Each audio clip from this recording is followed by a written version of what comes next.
നമ്മൾ തിരുവനന്തപുരത്തേക്ക് പോവുകയാണ്. വെഞ്ഞാറമൂട് കൂട്ടക്കൊലപാതകത്തിൽ ആത്മഹത്യക്ക് ശ്രമിച്ച അഫാന്റെ നില ഗുരുതരമായി തുടരുകയാണ്. തിരുവനന്തപുരം മെഡിക്കൽ കോളേജ് ആശുപത്രിയിലാണ് അഫാനെ പ്രവേശിപ്പിച്ചത്. ജയിലിൽ ആത്മഹത്യക്ക് ശ്രമിക്കുകയായിരുന്നു അഫാൻ. നമുക്കറിയാം പ്രസാദ്, അഫാന്റെ ഒരു ആരോഗ്യസ്ഥിതി അത് ഗുരുതരമായി തന്നെ തുടരുന്നു അല്ലേ? തന്നെ തുടരുകയാണ്. ഒരു അപകടനില പൂർണ്ണമായി തരണം ചെയ്തു എന്ന് ഡോക്ടർമാരാരും പറയുന്നുമില്ല റോഷ്നി. കാരണം ആ രീതിയിലായിരുന്നു കൊണ്ടുവരുമ്പോൾ ഡോക്ടർമാർ പറയുന്നത് കുറച്ചുകൂടി നോക്കിയതിന് ശേഷമേ കൃത്യമായൊരു വിവരം പറയാൻ കഴിയൂ.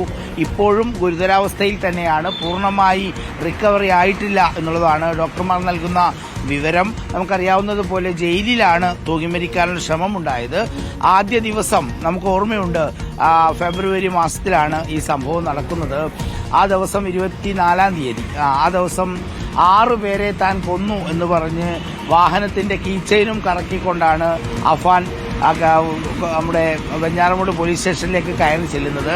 ആ സമയത്തും അഫാനുണ്ടായ ആത്മവിശ്വാസം എന്ന് പറയുന്നത് ഒരു പാക്കറ്റിൽ എലിവിഷം എടുത്ത് കഴിച്ചു എന്നതാണ്.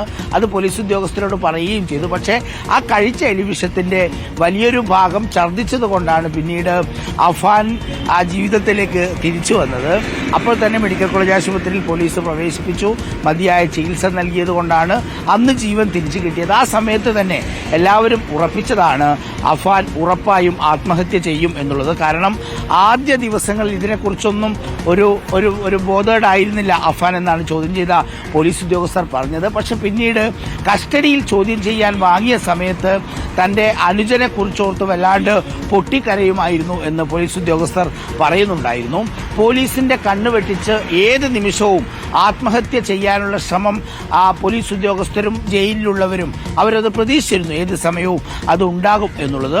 അതുകൊണ്ട് തന്നെ ഈ സംഭവത്തിലും നല്ല നിരീക്ഷണത്തിലുമായിരുന്നു. പക്ഷെ എപ്പോഴോ ഒരു നിമിഷം ശ്രദ്ധ പോയപ്പോഴാണ് ഈ അഫാൻ ഇത് ചെയ്തത്. അതുകൊണ്ട് തന്നെ ഉദ്യോഗസ്ഥർക്കെതിരെ ഒരു വലിയ നടപടിയിലേക്ക് പോകാനുള്ള സാധ്യതയില്ല എന്നുള്ളതാണ് മനസ്സിലാക്കുന്നത്. ഇത് സംബന്ധിച്ചുള്ള റിപ്പോർട്ട് കഴിഞ്ഞ ദിവസം DGPക്ക് കൊടുത്തു. ഉദ്യോഗസ്ഥരെ കുറ്റപ്പെടുത്തിയിട്ടുള്ള റിപ്പോർട്ടല്ല, മറിച്ച് അവർ ചെയ്യാൻ പറ്റുന്നത് പരമാവധി ചെയ്തു എന്ന റിപ്പോർട്ടാണ് ജയിൽ മേധാവിക്ക് കൊടുത്തിട്ടുള്ളത്. അതുകൊണ്ട് ഉദ്യോഗസ്ഥർക്കെതിരെയുള്ള നടപടിക്ക് സാധ്യത കുറവാണ്. എന്തായാലും അഫാന്റെ ആരോഗ്യനിലയിൽ പുരോഗതി ഉണ്ട് എന്ന് പറയാനുള്ള ഒരു സാഹചര്യം നിലവിൽ എന്തായാലും ആയിട്ടില്ല.